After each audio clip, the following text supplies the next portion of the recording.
in a galaxy on the brink of collapse, where empires crumble and monsters thrive, a fragile race dared to call upon legends born from the deadliest world in the stars. This is not just a story of survival. It is the birth of guardians forged in fire and fury. The great prism glass spires of the Aurelian capital city sparkled under the light of their twin suns. Inside the central council chamber, first speaker Kyle held his delicate, almost translucent hands against the neural interface of his command chair. His large silver eyes reflected the holographic display showing the approaching doom of his civilization. "They will be here in 5 cosmic cycles," he announced, his voice trembling. The other council members, by luminescent patterns, flickered with fear, casting shifting blue shadows across the chamber's pearl-white walls. The Ravager fleet moved through space like a swarm of locusts. Their ships were ugly things, built from the stripped resources of countless worlds they had destroyed. The scanners showed over 200 vessels, each one bristling with weapons that could crack a planet's crust. "We cannot fight them." Second speaker Lior said, his prism glass-lined skin growing cloudy with distress. "Our defense fleet has only 30 ships. We are healers, not warriors." He gestured at the detailed readouts floating in the air. "Even our strongest weapons are designed to disable, not destroy." The Aurelian had evolved on a gentle world with weak gravity and a stable climate. Over millions of years, they had developed incredible technologies focused on preservation and healing. Their bodies could process light into energy, and their touch could mend injuries. But they were physically fragile. A fall from standing height could shatter their prism glass-like bones. First speaker Kale closed his eyes, remembering the reports from other worlds that had faced the Ravagers. The invaders would land their massive ships, enslave the population, and strip the planet of everything valuable. Those who resisted were crushed without mercy.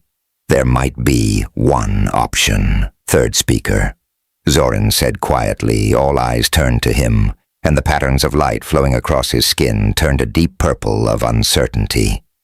"We could activate the Deathworlder protocol." The chamber erupted in flashes of red and yellow colors of fear and shock. The Deathworlder protocol was their most desperate measure. Created after their deep space sensors had detected a new space-faring race from a planet that most feces would consider a death trap. The Terran's second speaker, Lior's voice, cracked. "They're monsters. Their planet has almost twice our gravity. They evolve as pursuit predators. Their bodies are filled with hostile bacteria.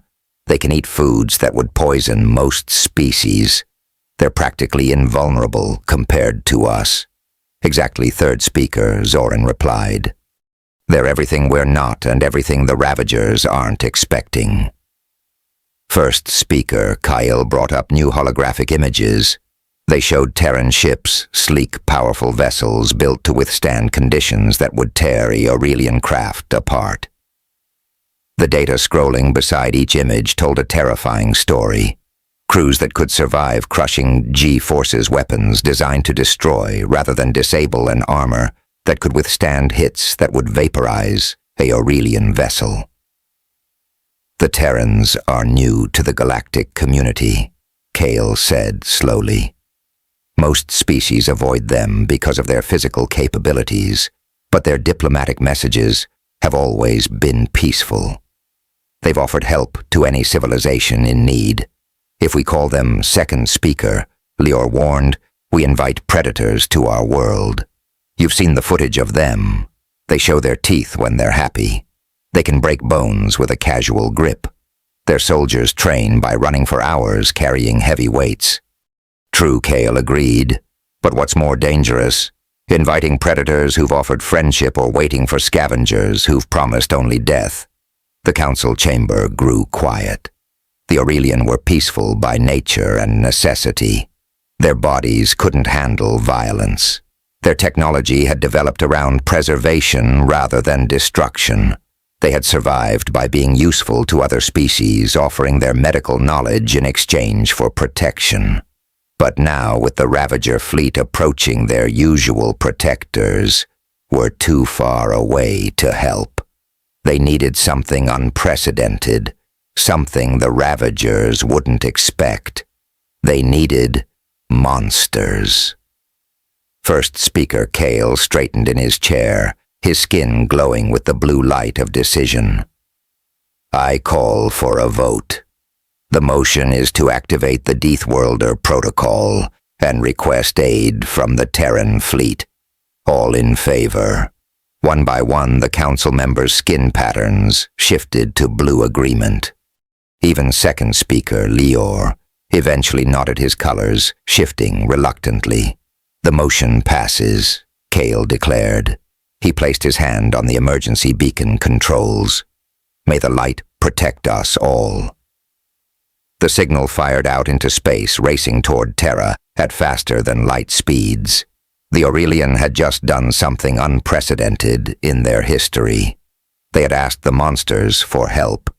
Admiral Cade Draven was eating a sandwich in his quarters when the emergency alert flashed across his screen. He quickly wiped his hands and pressed the flashing red icon. A message appeared written in standard Galactic code. URGNT. Aurelian civilization requests immediate military aid, Ravager fleet approaching. Invoking Deathworlder protocol, please help. Draven didn't hesitate. He hit the ship-wide communication button while pulling on his uniform jacket. All hands to battle stations. This is not a drill. The flagship, Starbreaker Valor, came alive with activity. Draven strode onto the bridge where his crew was already preparing for action. The massive view screens showed the positions of every Terran ship in the sector. Sir, his communications officer, Ensign Riker, called out. I've confirmed the distress signal. The Aurelian homeworld will be under attack in under 2 galactic rotations. They have minimal defenses. Draven nodded. He remembered the briefing about the Aurelian, a species so physically fragile that they'd developed amazing healing technology just to survive. Their bodies were almost translucent, and they could barely stand under Earth-normal gravity. How many ships can we gather in time? Draven asked. His tactical officer, Lieutenant Kyle, brought up a holographic map. We have 15 warships within range, sir. The Ravagers have over 200 vessels. The bridge grew quiet. Those were terrible odds. But Draven smiled, showing his teeth in what he knew other species considered a terrifying expression. Perfect, he said. Send the call. I want every ship ready for jump in 30 minutes. The crew moved with practiced efficiency. On the tactical display, green dots representing Terran ships began moving toward their position. Each vessel was a marvel of engineering, built to withstand conditions that would crush most alien ships. Sir Ensign Riker said the Aurelians sent more details. The Ravagers don't know we're coming. They're expecting an easy victory over a peaceful species. Then let's give them a surprise, Draven replied. He opened a channel to all responding ships. This is Admiral Draven. Today we face an enemy that preys on those weaker than themselves. They think they're hunting easy targets. They don't know they're about to meet Terranity. Throughout the fleet, crews prepared for battle. In engine rooms, technicians ran systems that could withstand forces that would kill most alien engineers. In weapon bays, gunners checked targeting systems designed to work even under crushing forces. Marines strapped themselves into drop pods, ready to fight in conditions most species would consider unsurvivable. Jump calculations complete.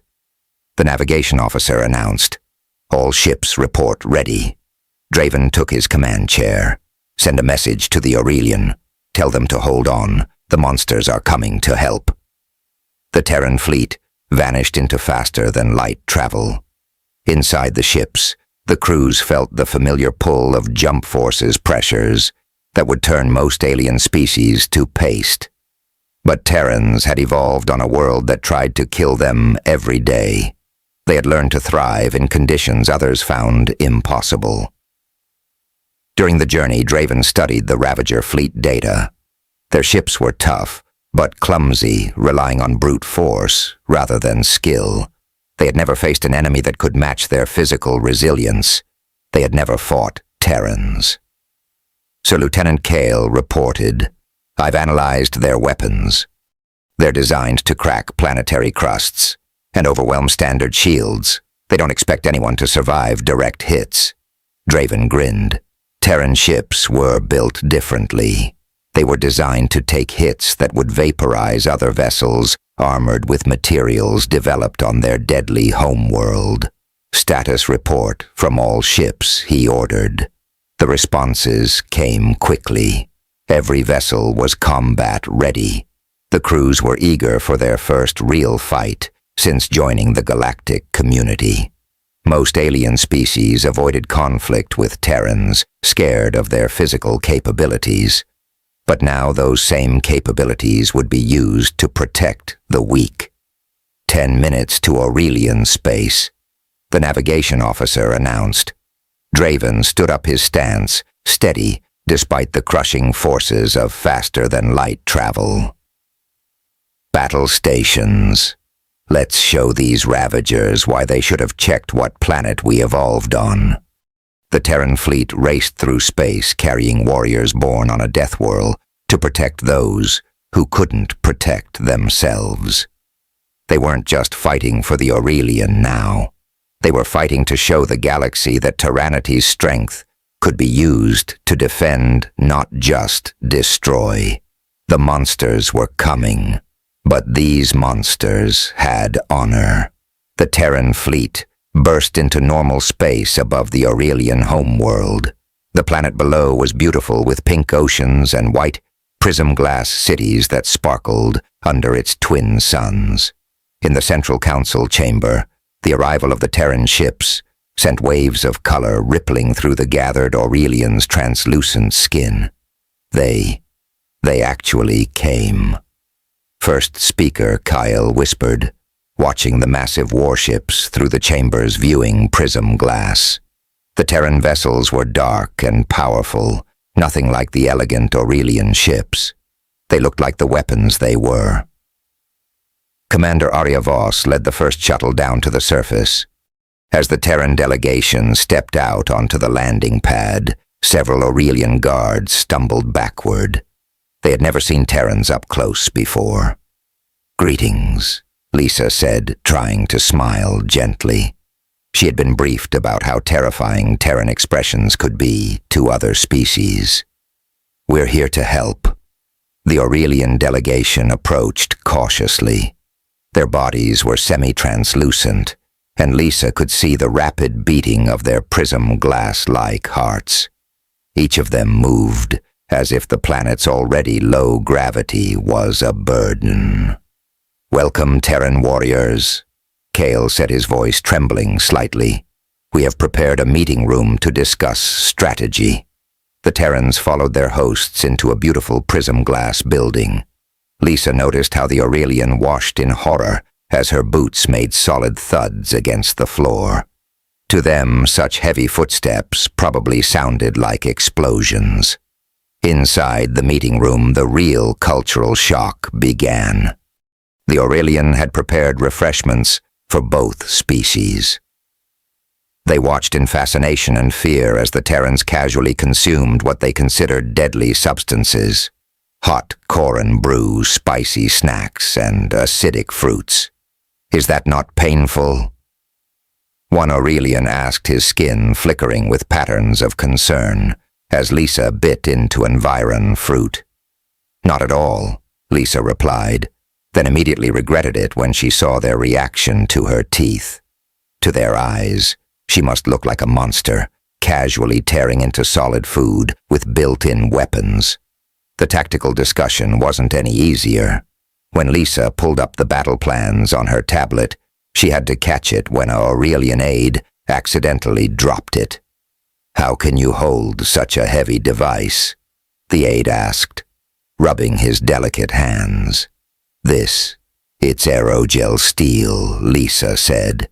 Then she remembered that what Terrans considered lightweight could crush Aurelian's bones.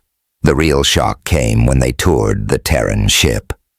The Aurelian engineers almost fainted when they saw the gravity settings in different sections. "You live in this."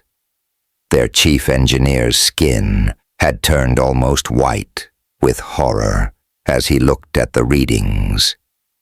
This is almost double our normal gravity.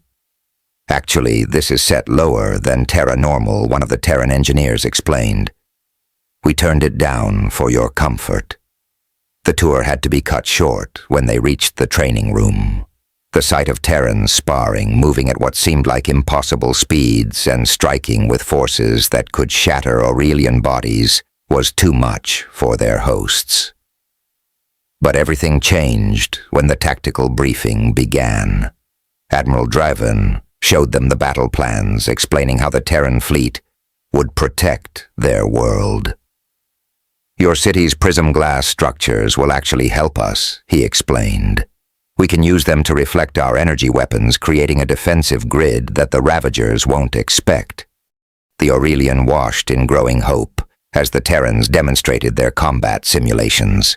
Yes, these creatures were terrifying. Yes, they moved like predators and carried enough natural weapons in their bodies to destroy a Aurelian with a touch. But all that power was now aimed at protecting them. "We've positioned our ships to take advantage of your planet's magnetic field." Lisa explained our crews can handle the gravitational stress of the maneuvers we're planning. The Ravagers won't know what hit them. As the meeting ended, First Speaker Kale addressed the Terran commanders. His skin was glowing with a new pattern, one that mixed fear with hope. "When we first discovered your species, he said we called you Deepworlders. We feared you, but now we understand. Sometimes it takes monsters to fight monsters, and you are our monsters." Lisa stood straight and proud, no longer trying to hide her strength. "We're not here to scare you." She said we're here to scare them. Outside, the Terran fleet moved into defensive positions, their powerful engines glowing like artificial stars. The monsters were ready for war. The Ravager fleet appeared like a dark cloud at the edge of the Aurelian system. Their ships were ugly, covered in spikes and weapons, stolen from 100 conquered worlds. In the lead vessel's command center, Ravager Captain Warlord Kor looked at the scanner readings and laughed. "Only 30 Aurelian ships," he growled. "And what are these other vessels? Just 15 unknown ships. This will be even easier than we thought." On board the terrace, Fury Admiral Draven watched the Ravager fleet approach. "All ships, battle formations," he ordered. "Show them what Terrans can do." The Terran fleet moved with surprising speed. Their engines burned hot enough to be seen with the naked eye, performing maneuvers that would kill most alien species. The G-forces inside the ships would have turned any other race to paste, but the Terran crews just grinned and held on. So Lieutenant Kale called from her tactical station. "The Ravagers are broadcasting their demands. They're still following their usual pattern. They don't realize we're not Aurelian." Draven smiled. "Let's introduce ourselves then. All ships execute Battle Plan Thunder." The Terran fleet split into 3 groups. The Ravagers, used to enemies running away or making desperate last stands, were confused by this aggressive movement. "What are they doing?" Captain Warlord Kor demanded, watching the unknown ships drive straight toward his fleet. "No one attacks the Ravagers head-on. Fire the main guns. The Ravager ships launched their first volley. They fired planet-cracking weapons expecting to vaporize the smaller Terran fleet. Instead, something impossible happened. The Terran ships took direct hits and kept coming. Hull integrity at 85%. Ensign Riker reported calmly on the terrorist fury. Minimal damage. Those weapons were designed to break planets, not ships built to survive a Deathworld's gravity. Draven nodded. Returned fire. Show them what Earth weapons can do. The Terran fleet's response was devastating. Their guns, designed to work in Earth's gravity and atmosphere, hit with forces the Ravagers had never encountered. The first volley tore through 3 Ravager Sci-Fi ships like they were made of paper. Impossible. Captain Warlord Kor slant his fist on his command console. What kind of ships are these? What species built them? His answer came in a transmission from the terrorist fury. Draven's face appeared on their screens, showing his teeth, and what the Ravagers would learn was a Terran smile. Where Tyrannity Draven said we come from a planet you would consider a death trap. Our ships are built to survive conditions that would destroy your fleet, and we're just getting started. The battle exploded into chaos. The Terran ships moved in ways that defied the Ravagers' experience. They pulled turns that should have ripped their ships apart. They absorbed hits that should have vaporized them, and they hit back with weapons that treated the Ravagers' armor like tissue paper. "How are they doing this?" a Ravager officer screamed as another of their ships exploded. Their crews should be dead from those maneuvers. In the Aurelian Central Council chamber, the alien leaders watched in awe as their defenders fought. The Terrans moved like demons, their ships dancing through space in a deadly ballet of fire and steel. Look at how they move. First Speaker Kael whispered, his skin glowing with patterns of amazement, the G-forces they're surviving. It's beyond anything we thought possible. The Ravagers tried to regroup to use their superior numbers, but the Terran ships were everywhere, hitting hard and fast. When the Ravagers concentrated their fire on one Terran ship, it would take the hits and keep fighting, while his companions tore the attackers apart.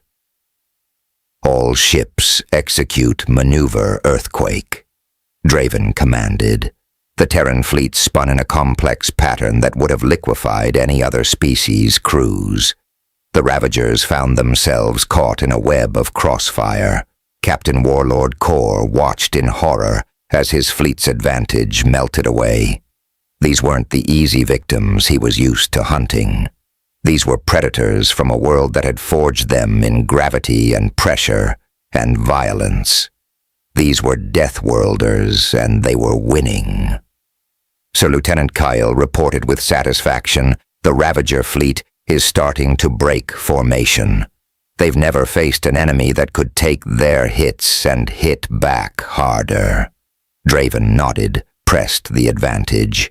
Show them what happens when they pick on someone who can actually fight back. The battle raged on, but now everyone knew. The monsters weren't the ones running away. Despite the Terran fleet's success in space, some Ravager ships managed to break through and land troops on the Aurelian homeworld. The prism-glass cities trembled as drop pods crashed into the surface, but the Ravagers weren't the only ones who had landed. Marine Captain Jackson Reese stood at the entrance of the Aurelian hospital, his combat armor gleaming under the twin suns. Behind him, 30 Terran Marines prepared their weapons. They had been assigned to protect the medical center and its fragile staff from the approaching Ravager ground forces. "They're coming," his surgeon Medic Solus reported. 200 Ravager troops heading straight for us. They probably want to capture the Aurelians' medical technology. Mike checked his weapon. "Well, let's show them what happens when you fight Terrans on the ground." The Ravagers appeared at the end of the street, their armor covered in trophies from conquered worlds. They stopped in surprise when they saw the Terrans. Like most species, they had expected the physically fragile Aurelian to be their only opposition. "What are these creatures?" the Ravager ground commander asked, seeing the Terrans stand casually in gravity that would have strained most species. His answer came in the form of Terran gunfire. The Marines' weapons designed for Terra's heavy gravity and dense atmosphere tore through the Ravager's armor like it was made of cloth. "Push forward," Mike ordered. His Marines moved with shocking speed, their bodies conditioned by life on Terra to handle physical stress that would kill most aliens. The Ravagers fired back, but they were amazed to see the Terrans simply power through hits that would have dropped any other species. The Marines' armor built to withstand Terra's punishing conditions shrugged off their weapons. Inside the hospital, the Aurelian medical staff watched in awe through prism glass windows.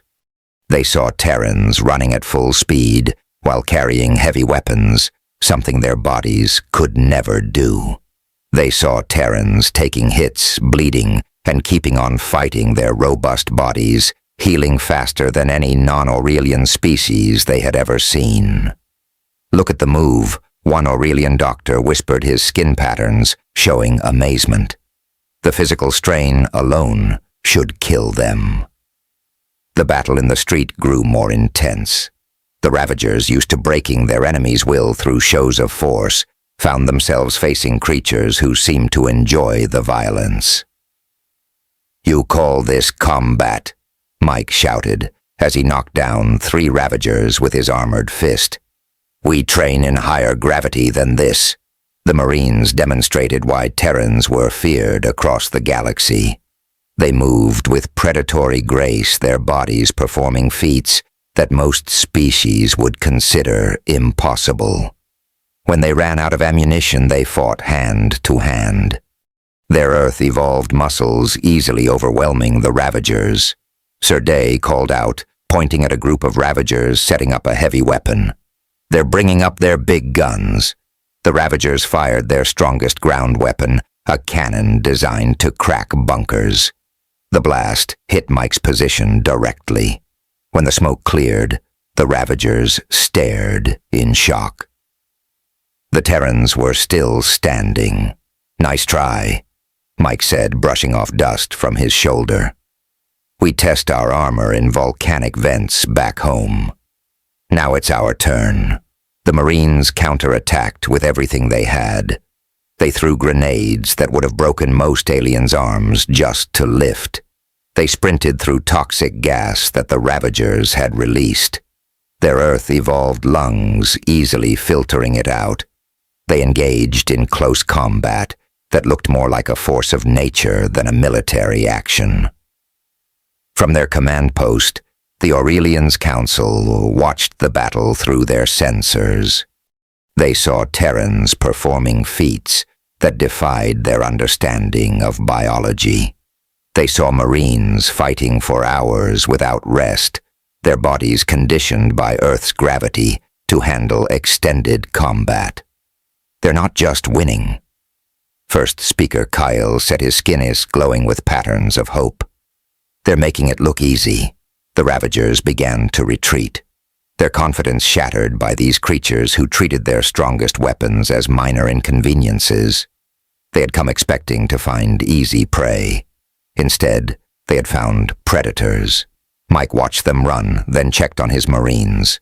Despite hours of combat in conditions that would have killed most species, his troops were ready for more. "Command, this is Russell," he reported. "Hospital secure. Permission to pursue and eliminate remaining ground forces." The response was immediate. Permission granted. Happy hunting, Marines. The monsters were going hunting, and the Ravagers were the prey. Ravager Captain Warlord Kor stood on his command bridge watching his fleet fall apart. The Terrans had destroyed nearly half his ships, and their ground forces were crushing his troops on the surface. In desperation, he opened a sealed compartment on his ship.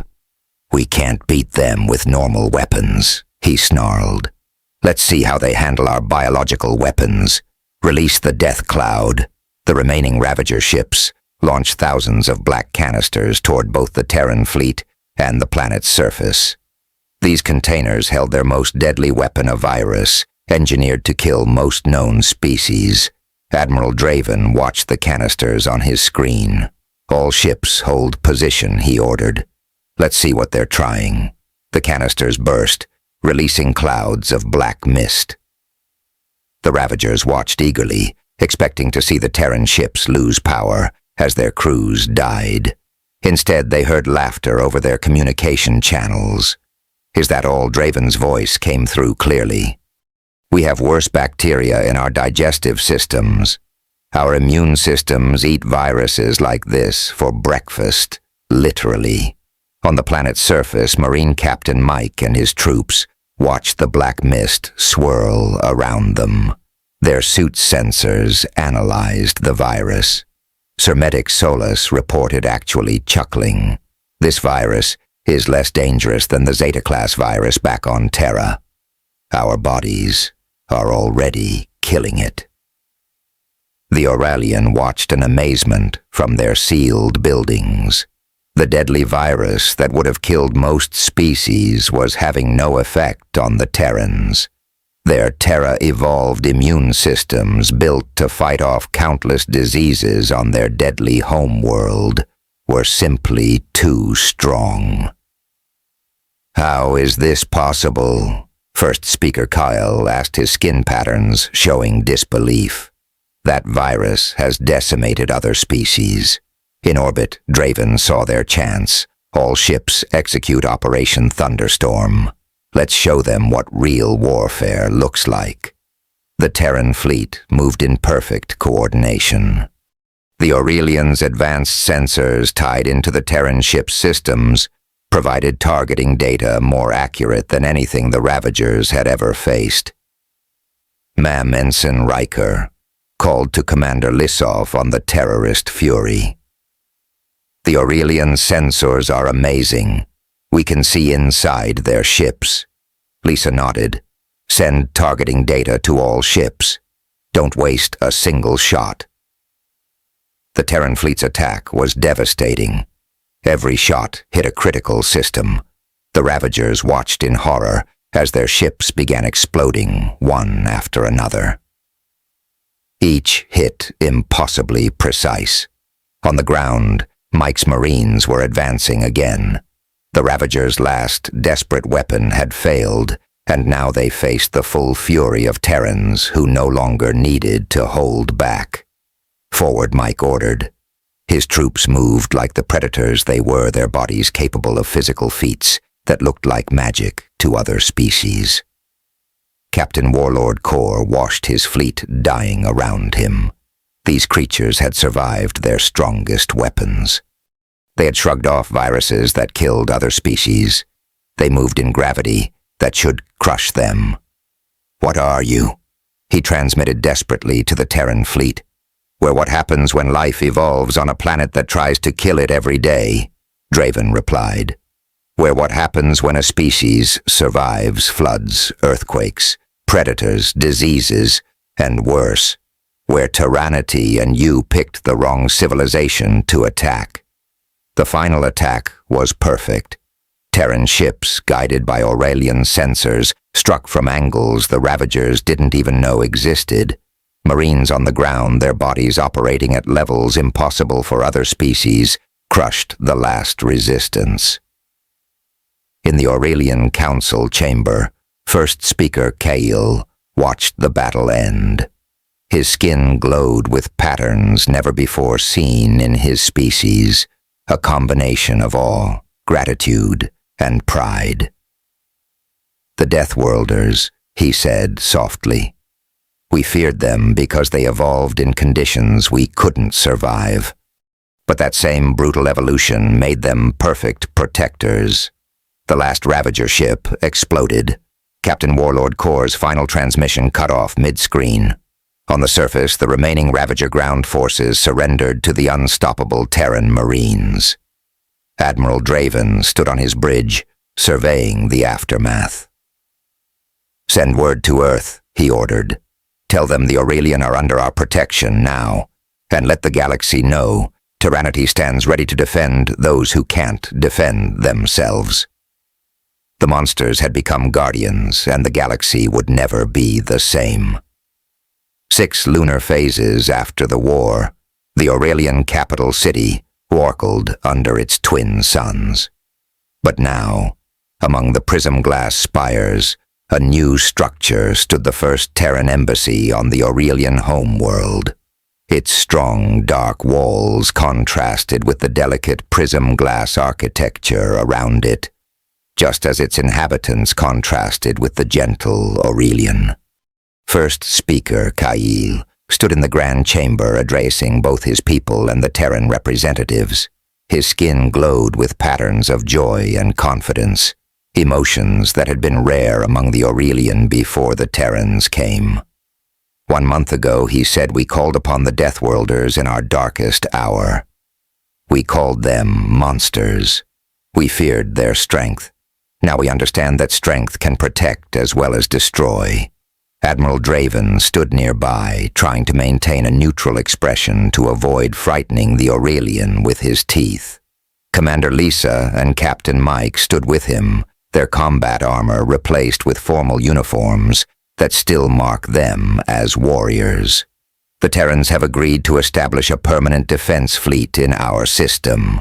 Kale announced in exchange we will share our medical technology with Terra.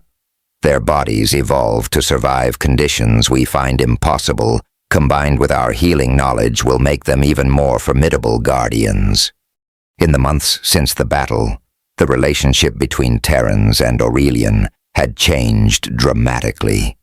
The Aurelian doctors were fascinated by Terran biology, how their bones could withstand such pressure, how their muscles could exert such force, how their immune systems could fight off almost anything. We've already made discoveries. A Aurelian doctor reported her skin patterns showing excitement. Terran tissue regeneration, combined with our healing technology, works better than either alone. Their bodies evolved to survive a death world, respond to our treatments in ways we never imagined possible. The Terrans in turn had learned from the Aurelian their delicate touch with technology, their advanced sensors, their understanding of light and energy. All of these complemented Terran strength and endurance. Our ships now carry Aurelian sensor arrays, Draven explained to the assembly. Their accuracy, combined with our ability to perform high maneuvers, makes our fleet even more effective. Any future attackers will face both Terran strength and Aurelian precision. In the streets outside, Terran Marines patrolled alongside Aurelian peacekeepers. The sight of the two species together, one almost translucent and graceful, the other solid and powerful, had become a symbol of their new alliance. The Ravagers' defeat has changed the galaxy's balance of power, Lisa reported. 3 other peaceful species have already requested similar protection agreements. They want the Deathworlders on their side. Mike added his own observation. Our training facilities here are being modified to include Aurelian technology. We're learning to be stronger without sacrificing precision. And the Aurelian are learning that strength doesn't have to mean violence. The assembly watched as Kale and Draven signed the official alliance document. It was written on both prism glass sheets for the Aurelian archives and paper for the Terran records, a symbol of how their different natures could work together. Let the galaxy know, Kale declared, his skin glowing with bright patterns of determination. The Aurelian and Terrans stand together. We offer healing to those who come in peace and strength against those who would harm the innocent. Draven nodded. Terra has found friends among the stars, he said. We've spent our history learning to survive on a world that challenged us at every turn. Now we can use that strength to protect those who evolved in gentler places. As the assembly ended, a young Aurelian child approached Mike showing curious color patterns. The Marine knelt down, moving slowly to avoid frightening the child. "Are you really from a world that tries to kill you?" the child asked. Mike smiled gently. "We are. But that's what made us strong enough to protect worlds like yours." The child's colors shifted to show understanding. "Then I'm glad you're our monsters," the young one said. "You're our monsters. In orbit, Terran ships patrol alongside Aurelian vessels. On the ground, two very different species learned from each other. And across the galaxy, word spread the Deathworlders had found their purpose. They were no longer feared as monsters. They were known as guardians. The Terrans had discovered that their greatest disadvantage evolving on a deadly world had become their greatest strength. And the Aurelian had learned that sometimes the most gentle hearts could be found in the strongest bodies. The monsters had become heroes, and the galaxy was better for it.